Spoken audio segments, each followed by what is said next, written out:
Hi guys, my name is Anzen Charmaine. As many of you may know by now, I just want to say thank you to my new followers and for those who've been following me for a very long time. Okay, so today I'm just gonna be narrating a story of how I went to China for the first time. Okay, by the way guys, I'm a South African citizen. It was in 2018. I was residing full-time in South Africa, the country I was born in. I was born and raised in South Africa. So I started feeling a deep need of escaping. You know, I wanted to go very far away where there is nobody who can recognize me or know me, either a family member or a friend. I just wanted to be isolated, completely isolated. So I thought of going overseas, just to stay overseas. Okay, so I started applying for bursaries and for scholarships outside South Africa. I was looking in countries such as Russia, Norway, Germany, United States of America, UK, and also Russia. Yes, I think I mentioned that already. So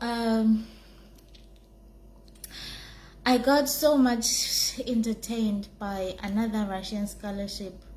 Every time when I applied, they would respond to me very fast, and they would give me a positive response, which was very much encouraging for me. So they would ask me, okay, you've finished the first step, congratulations, and you do qualify. By the way, in 2018 I was doing my master's degree. Yes. So they would ask me, do you have a passport, so that we can do the second stage of the application? And then the answer would be always no, I don't have a passport. So I've decided that no man, it doesn't really make sense for me to have the intentions of going abroad, and yet I don't have no passport and I'm applying for scholarships in different countries. Let me just make this dream practical as possible, and let me just take some action so that I can be able to achieve this dream of mine.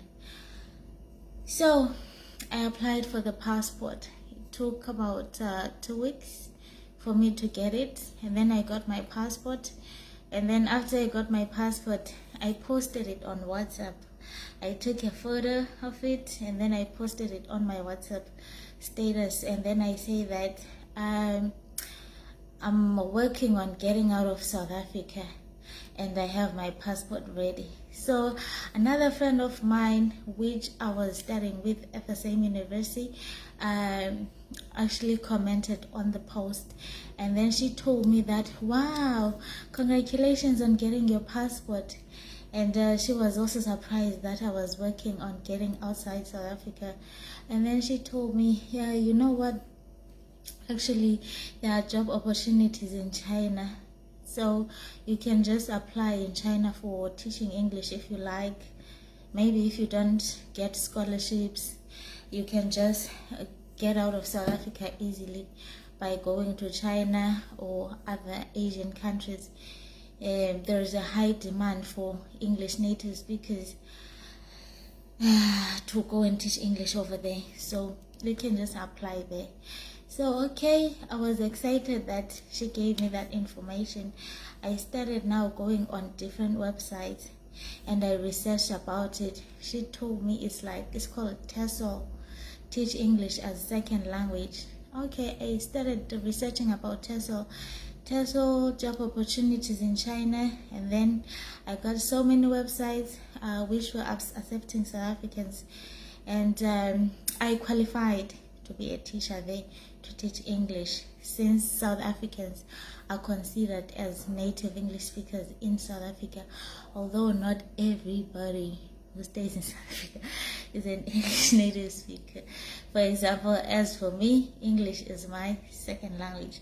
But then I got a privilege to apply, to take a chance because I was born in that country, and many of the Chinese people don't know that not everybody speaks English in South Africa. We have other people who were born as Xhosas and who've been speaking Xhosa language throughout their whole lives, even though they might have studied English at high school, primary, and varsity as a second language, but then it's not really their first language.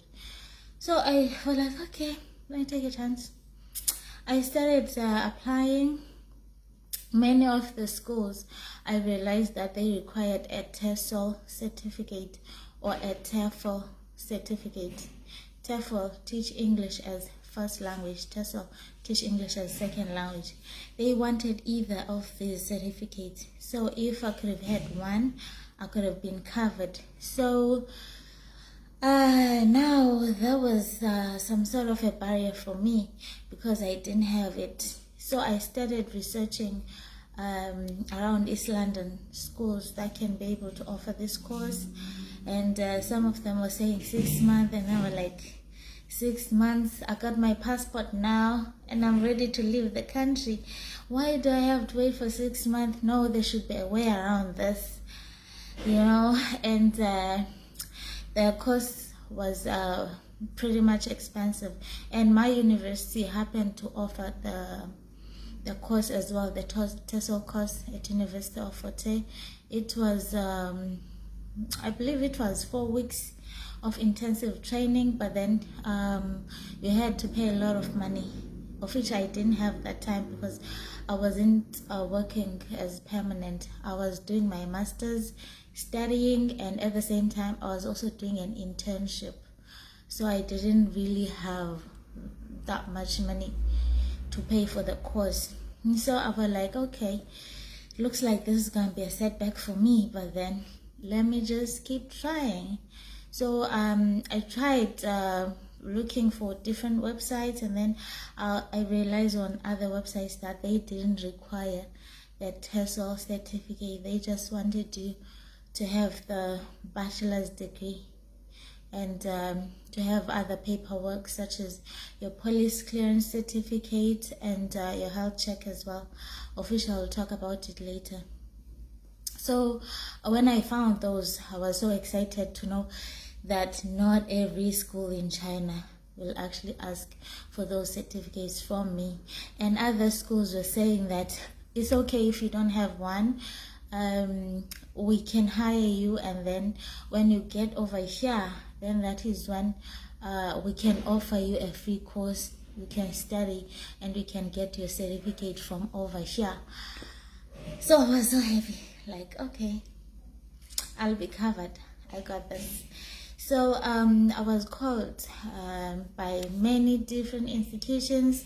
They were inviting me for the interview, and I did have a lot of interviews, but then not at first, not every interview was a success. Many interviews failed because those schools which didn't require a TESOL certificate or a TEFL certificate wanted the American accent or the British accent.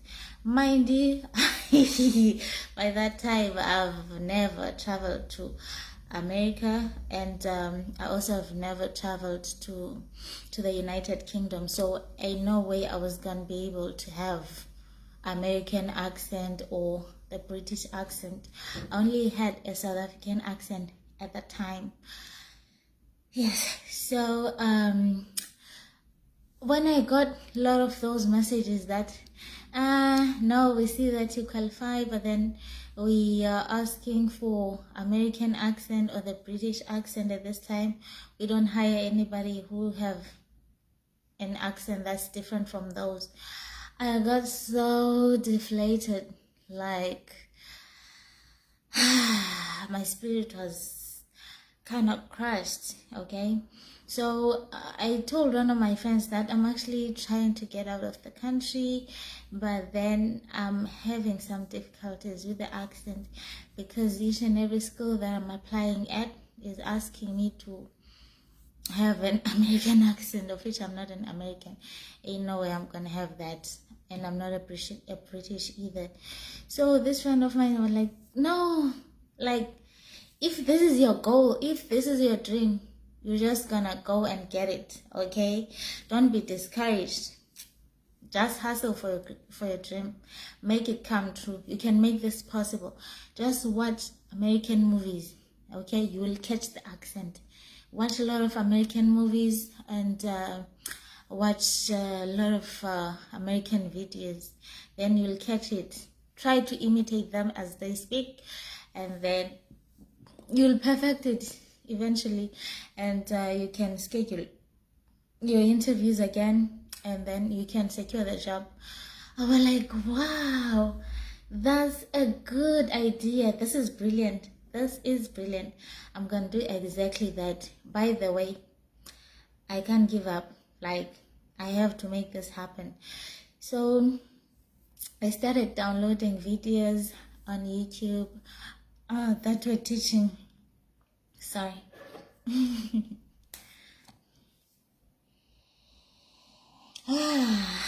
This is Vic, by the way. Very useful for pregnant women when you're having GERD, or heart, what you call heartburn, GERD, or heartburn.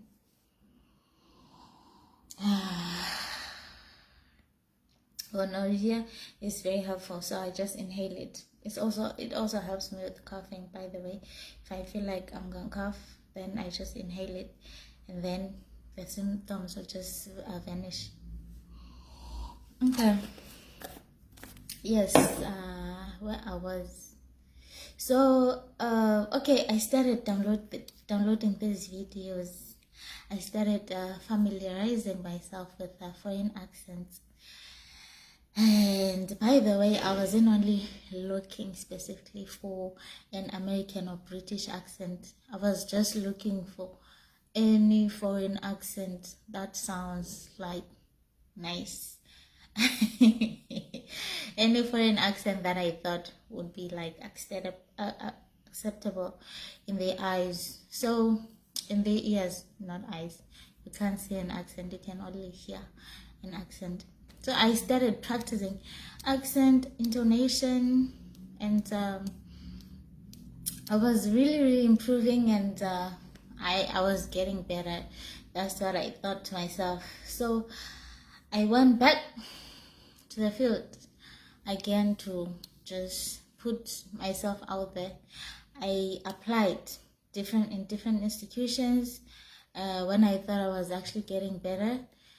And then after that, there was this institution that was very interested in me, and they were saying that they are hiring urgently. If they can hire me, when can I come? I said immediately. I'll be available immediately. And then it was a university, by the way. It was Border College of Jilin Normal University. Yes. So they took my CVs, and they also asked me to submit other paperwork that I needed to submit to them. I submitted everything, and then after that they told me, okay, we are happy with what we are seeing in front of us. You are really qualified to come to our university and start being an English lecturer. By the way, as I told you guys, anyone who's from South Africa or any other country that's classified as a native English speaking country can be able to teach English in China. You can be from America, as long as you have your university degree. You know, you could be from Australia. All the English speaking countries can be able to apply. in China, and they would qualify to teach English as long as they have a bachelor's degree on top of being a native speaker or being considered as one. Yes, so they told me, okay, we'll schedule an interview for you. Then my interview was supposed to be at 3 a.m. One thing about when you apply for jobs overseas is that you should be prepared to sacrifice your sleep, okay, because of the time difference. When it's a night in South Africa, it's daytime in China. So to accommodate the time difference, you should be prepared to wake up very late during the night and do your interview. My interview was going to be at 3 a.m. And in Chinese time it was going to be 3 p.m. So I agreed, okay, cool, let's go. We have an interview at that time. I'll be available. Okay, so I had insomnia. I wanted to sleep. I really wanted to sleep and wake up before the time of the interview and attend the interview. But unfortunately, I had insomnia for almost the whole night. And then before the interview, boom, I fell asleep. Yeah. Ooh, that was something. I fell asleep just before the interview time, but then I was awake all the time. Yeah.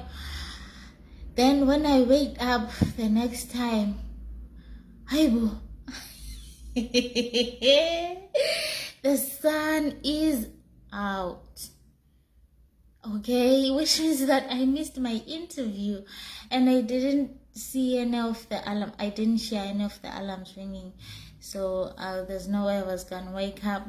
So I was so stressed out. I was like, Father, what is this? Because I really wanted to get this job. You understand? Why did I have to miss this interview? I started praying and I was pleading with the Lord that please make it possible for me. I want to get this job at this university. They have good working hours. Everything is excellent. There's no way I'm losing this opportunity. I really want it. So I prayed before I could text my employer and ask him to rearrange the interview time for me and apologize that I missed that one. And I was actually thinking in my head, what will I even say? Hello, sir. I'm sorry I missed an interview because I fell asleep few minutes before the interview.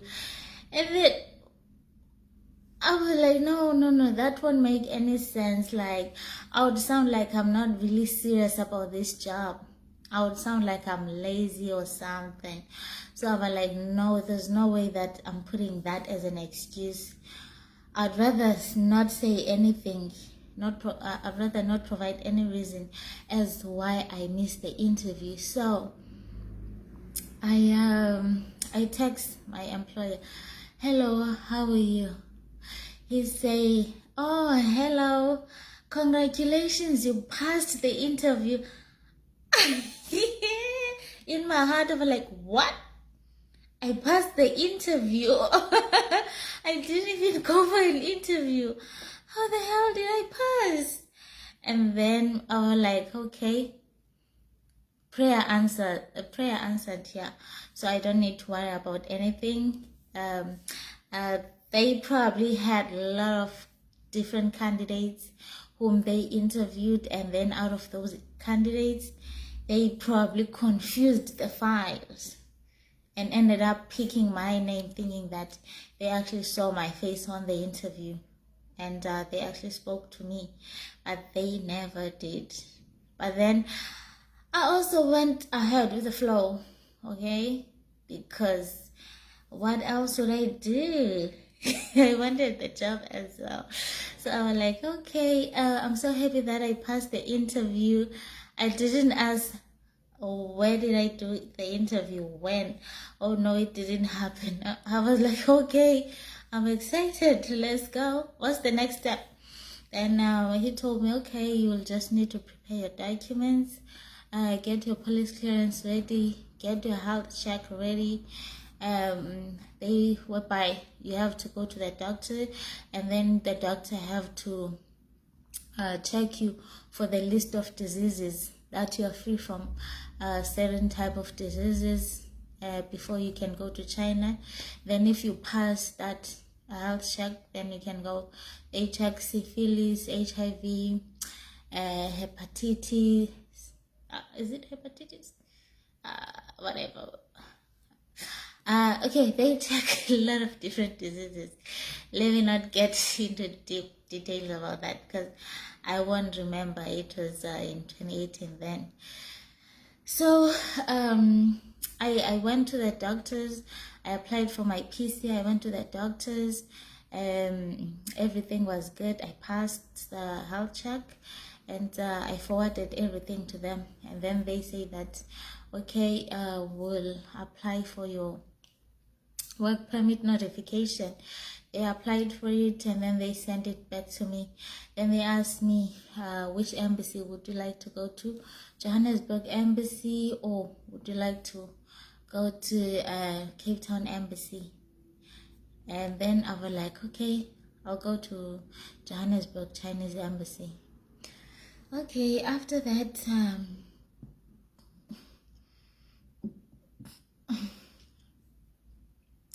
I started telling everyone now that, okay guys, my friends, I'm about to leave South Africa. Some of them were excited for me. Some of them were hurt that I was leaving them because like I was very close to them. They were worried that our relationship and our bond is gonna be weaker, and we won't be able to meet and communicate as we did before. But the girl had to go. So I told my family members as well that I'm about to go to China.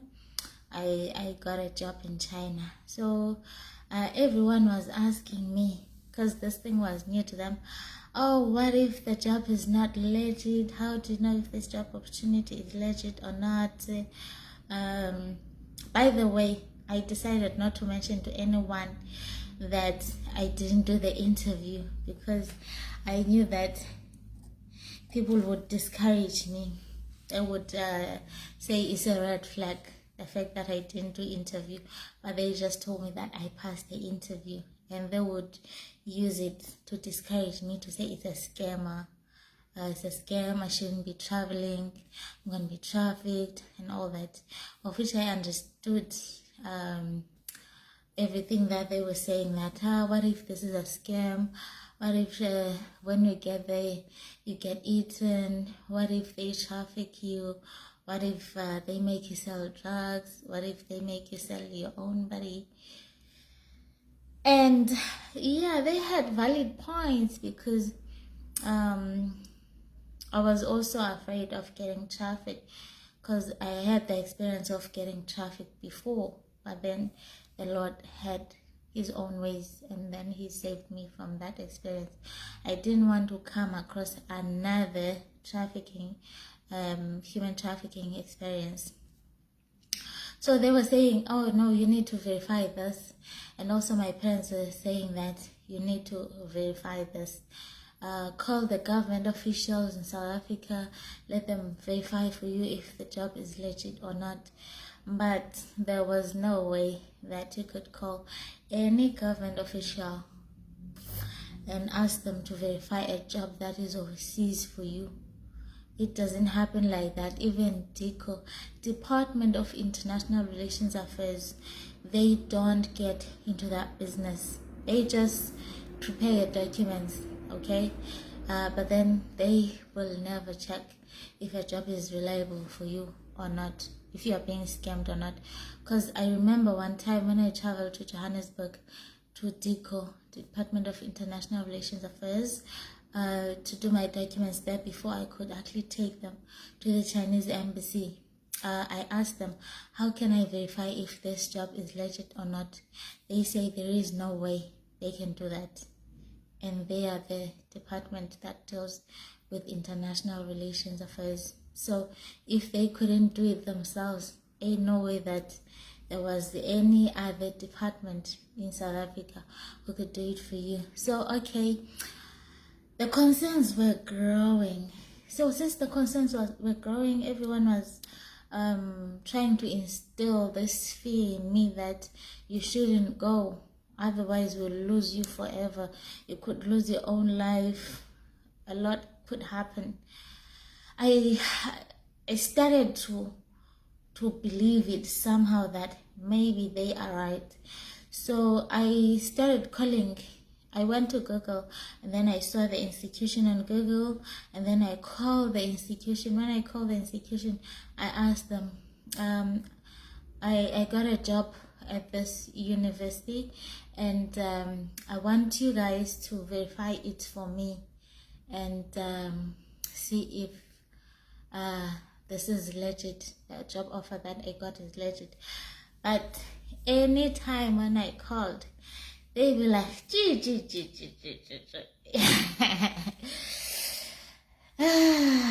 They would speak Chinese language, of which I didn't understand at that time. I didn't understand a single word in Mandarin. So now it became very impossible for me to verify, since there was no one at admin who could speak English, and they couldn't transfer me to anyone at admin who spoke English, whom I could speak to and verify if this contract that I got was legit or not. So since I couldn't verify, I said to myself, I'll pray and go. There is no way that I feel like the Lord is leading me to this direction. Okay, I don't feel anything in my conscience that's telling me that this job offer is not legit. In my conscience, I 100% feel like it's legit, and it's something that's gonna help me improve myself. It will help me grow in every aspect, culturally, socially, emotionally, spiritually, and economically as well. It's gonna grow my finances. So I actually don't feel like I'm getting scammed. So I told my people that okay, I tried to call different departments. I tried to call even that institution in China, but I couldn't verify. I'll verify it upon my arrival. If I'm getting scammed, like, I will see it when I land in China that, oh, it was actually a scammer. If I'm getting trafficked, I'll figure it out when I get there. So they were concerned, especially my family. They started asking me, oh, what if you die in China? What she can do if you die in China? And then I was like, okay, I think it's time for me to be positive now. And whenever somebody is saying something to discourage me, let me say something to encourage myself so that I can keep going. So whenever they ask me, what if you die in China? I would say to them, I'd rather I'd rather die in China, okay, than to breathe in South Africa. I can't breathe in South Africa anymore now. It's really time for me to go. You understand? If I can't breathe in China, then I'll die in China. I don't want to. What I know is that I'm done with South Africa for right now. I can't breathe in South Africa, and I won't continue to breathe in this country. Then if it means that I would die in China, then let me just go die. By the way, the question that says, what if you die in China, is not really relevant to me, because I believe that when you die, you don't understand or share anything. If I die in China, I won't see that, okay, my body is dead now and it's in a foreign country.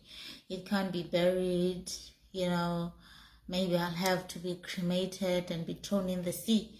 I won't see all of that, even if I were to go through that process. It would be absolutely fine for me. There are many people who died and their bodies were never recovered. So I cannot use death as a preventative measure for my living. You understand? It cannot prevent me from living my dreams.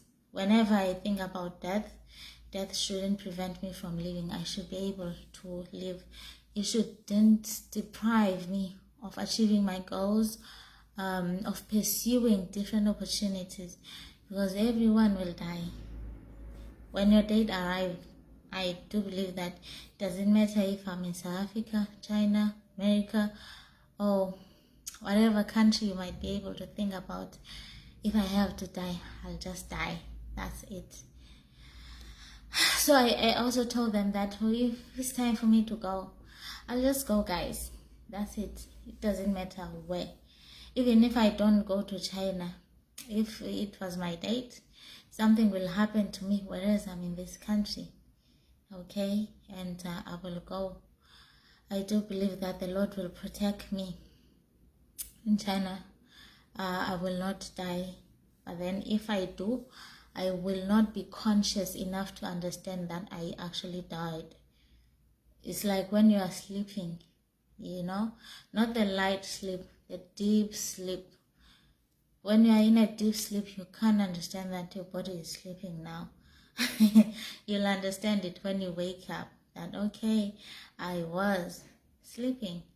So I told them it's not really a big deal. And then after that, I continued with my process.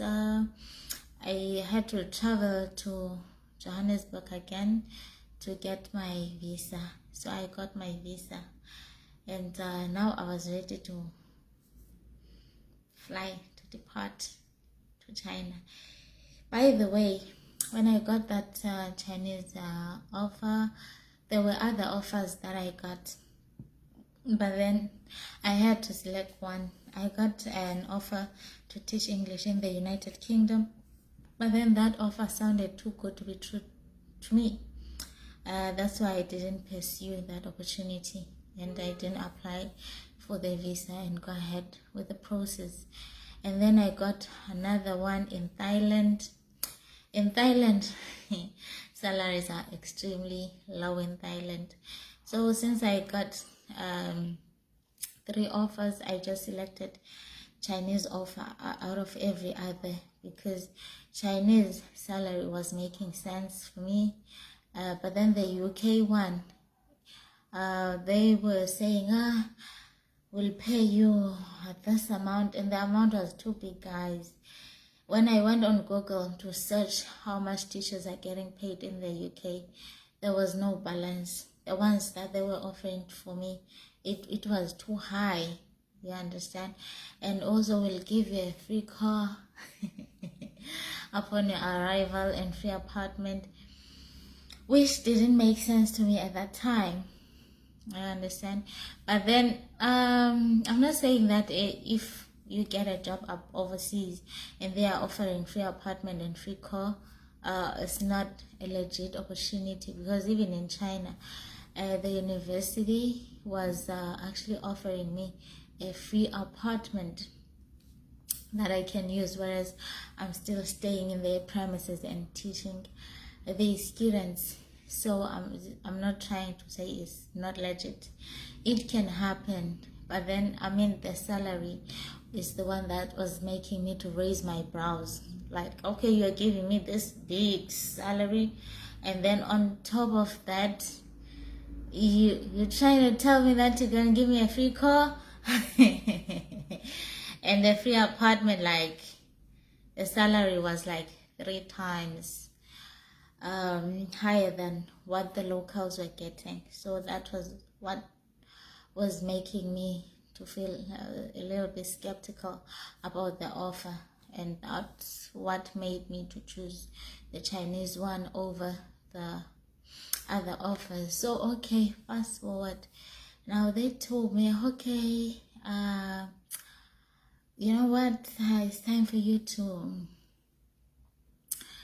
to buy your flight tickets and come over. Yeah, guys, I was so excited.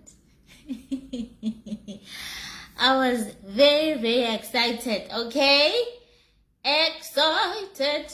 So, but then I didn't have money for the flights. So I told them, I can't buy flight tickets for right now.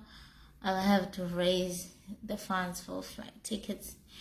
Then they told me, since you can't buy your own flights, we'll fly you to China. I said, okay, cool. Oh, that was a prayer answered, guys. I got so much excited. They bought me the flight ticket. They forwarded it to me. And now the thing was becoming very, very real. Okay, this was a dream, and now the dream is just getting fulfilled right in front of everybody else's eyes. So one moment, guys, please. Momentum. Okay.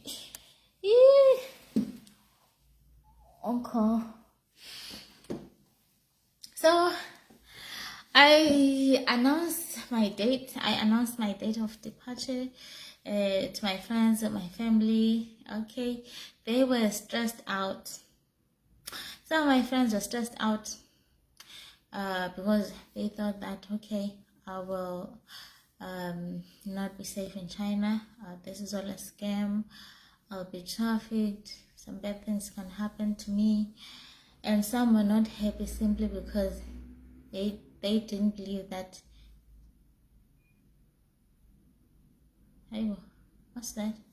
They didn't believe it was the will of God that I go to China. And they were just concerned about me in general, which is understandable. So some of them were not happy at all. Their hearts were broken. My family members were not really happy. Okay, but they would actually get happy when I told them that I arrived in China, I'm safe, everything went well. Okay, so after I told my friends, they organized gatherings with me. We went out. It was fun. It was good. It was amazing. And we were eating out a lot together. We're having so many gatherings. And some of them actually bought me some gifts, you know, and it was just a sweet moment.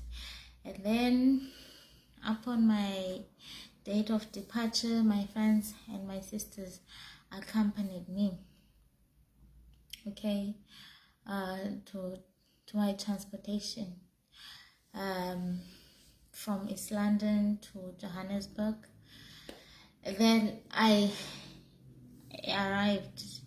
I was about to leave them now, and actually I felt so hurt when I was leaving them. It was no longer the same, like, oh, I want to leave everybody I know. I want to stay away from everyone I know. I want to start my new life. I still wanted that, but then the feeling of knowing that, okay, I'm leaving you guys and I'm separating from you for right now, it was so hurtful. I actually cried. It was a very emotional moment for me. My sister cried as well as we were saying goodbye to each other. And also my friends, they were a bit emotional, but not all of them. Some of them were like hyping it up, you know. But then I know that everyone else had that thing, okay, she's leaving now, you know. So there were emotions, yes, involved. So okay, that's actually part one of how I went to China for the first time. So tomorrow, guys, I'm gonna be telling you about what happened when I arrived in China. So stay tuned to my Facebook page, YouTube channel, whichever is convenient for you. It would be nice if you can actually follow me on both. Follow me on Facebook and also subscribe to my YouTube channel. Get all the notifications when I upload a video. You can just watch there. Once again, I do appreciate you for watching, guys, and for supporting my content, for liking my videos, for sharing. Keep on doing that. You are doing a great job. Okay. By the way, it's very late in my country. I'm in Argentina, by the way. I'm in Argentina right now, and it's very late here. So I'll have to say bye-bye to you, and I will talk to you tomorrow. I love you so much. Bye-bye.